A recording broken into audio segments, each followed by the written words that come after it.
तो महाभारत की दुनिया में चलते हैं और बात करते हैं एक ऐसे किरदार की जिसके बिना ये महाकाव्य अधूरा है। राजा धृतराष्ट्र, जो जन्म से ही नेत्रहीन थे। पर सोचने वाली बात यह है कि क्या उनका सबसे बड़ा अंधापन वाकई शारीरिक था या फिर कुछ और? चलिए आज इसी सवाल की तह तक जाते हैं। तो जैसा कि हम जानते हैं, धृतराष्ट्र कुरु वंश के राजा थे और उनकी कहानी सिर्फ एक राजा की कहानी नहीं है। ये तो इंसानी स्वभाव की पेचीदगियों और एक कह सकते हैं नाकाम लीडरशिप की बहुत ही गहरी पड़ताल है। अब देखिए, साहित्य में, कहानियों में शारीरिक अंधापन सिर्फ एक फिजिकल कंडीशन नहीं होता। इसे अक्सर एक बहुत पावरफुल मेटाफर यानी एक प्रतीक की तरह इस्तेमाल किया जाता है। ये सिर्फ आंखों की रोशनी की कमी नहीं है, बल्कि ये उन गहरी सच्चाइयों की तरफ इशारा करता है जिन्हें हम जानते हुए भी देख नहीं पाते। तो ठीक है, इसी बात को आगे बढ़ाते हैं और धृतराष्ट्र के अंधेपन की पहली परत को खोलते हैं। उनका अंधापन असल में उनकी एक बहुत गहरी नैतिक और समझ की नाकामी का प्रतीक था। तो ये मेटाफोरिकल ब्लाइंडनेस या प्रतीकात्मक अंधापन है क्या?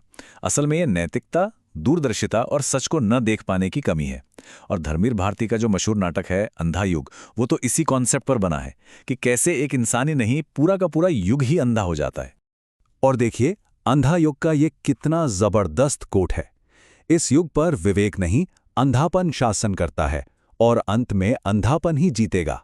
ये दिखाता है कि ये सिर्फ धृतराष्ट्र की बात नहीं थी, ये एक पूरे दौर की, एक पूरे समाज की कहानी थी। एक ऐसी दुनिया की जहां तर्क और व्यवस्था खत्म हो चुकी थी। तो यहां ना एक बहुत जरूरी फर्क है जिसे समझना होगा। एक तरफ है शारीरिक अंधापन, जो एक स्थिति है, एक मजबूरी, और दूसरी तरफ है नैतिक अंधापन, जो उनके बेटे के लिए अंधे प्रेम से जन्मा। ये कोई मजबूरी नहीं थी, ये एक चारित्रिक दोष था, कह सकते हैं ये एक चुनाव था। और जानते हैं, यही बात हमें कहानी की सबसे गहरी और सबसे परेशान करने वाली सच्चाई तक ले आती है। उनका अंधापन सिर्फ नासमझी या अज्ञानता नहीं थी।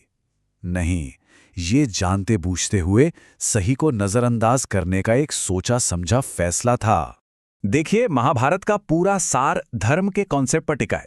धर्म यानी सही रास्ता, कर्तव्य, और इसका मूल मंत्र है यतो धर्मस्ततो जयः, मतलब जहां धर्म है, जीत वहीं होगी।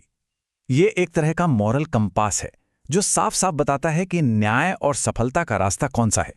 और अब आता है कहानी का सबसे बड़ा, सबसे चौंकाने वाला मोड़, धृतराष्ट्र का अपना कबूलनामा। विदुर नीति में वो खुद ये बात मानते हैं। वो कहते हैं, मैं जानता हूं कि जीत धर्म के रास्ते पर ही है, लेकिन फिर भी मैं अपने बेटे दुर्योधन को नहीं छोड़ सकता। सोचिए, वो धर्म से अनजान नहीं थे। उन्होंने जानबूझकर उसे अनदेखा किया। क्यों? पुत्र मोह के कारण। एक ऐसा लगाव जिसने सही और गलत के बीच की सारी लकीरें मिटा दी। तो सवाल उठता है कि इस जानबूझकर अपनाए गए अंधेपन की कीमत क्या थी। चलिए देखते हैं कि कैसे एक इंसान की निजी नैतिक भूल ने पूरे के पूरे राज्य को तबाही के दरवाजे पर लाकर खड़ा कर दिया। जरा उनके फैसलों या कहूं कि फैसलों की कमी के नतीजों पर नजर डालते हैं। चौसर के खेल में जब खुल्लम खुल्ला धोखा हुआ, वो चुप रहे। जब उनकी अपनी बहू द्रौपदी का भरी सभा में अपमान हो रहा था, तब भी उन्होंने कोई दखल नहीं दिया। विदुर और भीष्म जैसे समझदार लोगों की सलाह को तो उन्होंने बार बार ठुकराया। और नतीजा था कुरुक्षेत्र का वो विनाशकारी युद्ध, एक ऐसा युद्ध जिसे शायद टाला जा सकता था। और पता है सबसे खतरनाक बात क्या थी? एक लीडर होने के नाते धृतराष्ट्र का ये नैतिक अंधापन सिर्फ उन्हीं तक नहीं रहा। ये एक छूत की बीमारी की तरह, एक वायरस की तरह फैल गया। इसी ने उनके बेटे दुर्योधन के अंदर अंधी जलन पैदा की, उनकी पत्नी गांधारी में अंधे गुस्से को भड़काया, और देखते ही देखते पूरे कौरव वंश को तर्क और समझ के लिए अंधा बना दिया। इसने एक ऐसा माहौल बना दिया जहां अन्याय को पनपने की खुली छूट मिल गई। तो सवाल यह है कि सदियों पुरानी इस कहानी का आज के जमाने में क्या मतलब है? क्या हम इससे कुछ सीख सकते हैं? बिल्कुल।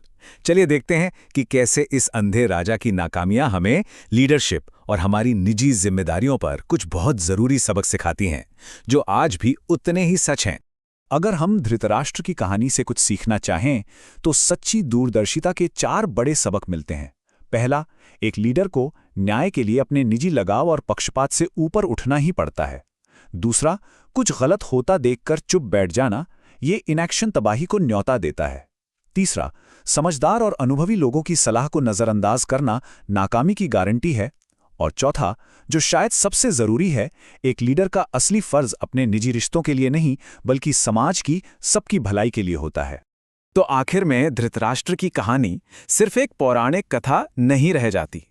ये एक आईना बन जाती है, एक ऐसा आईना जो हम इंसानों की उलझनों को दिखाता है। कर्तव्य और इच्छाओं के बीच की वो जो कश्मकश है ना, जो हम सब कभी ना कभी महसूस करते हैं, ये कहानी उसी की है। ये हमें याद दिलाती है कि हम सब में कमजोरियां हैं, लेकिन अपनी गलतियों से सबक लेना हमेशा मुमकिन होता है।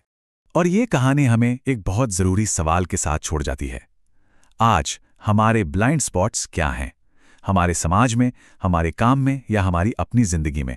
वो कौन सी ऐसी सच्चाइयां हैं जिन्हें हम धृतराष्ट्र की तरह जानते तो हैं, पर देखने से कतरा रहे हैं?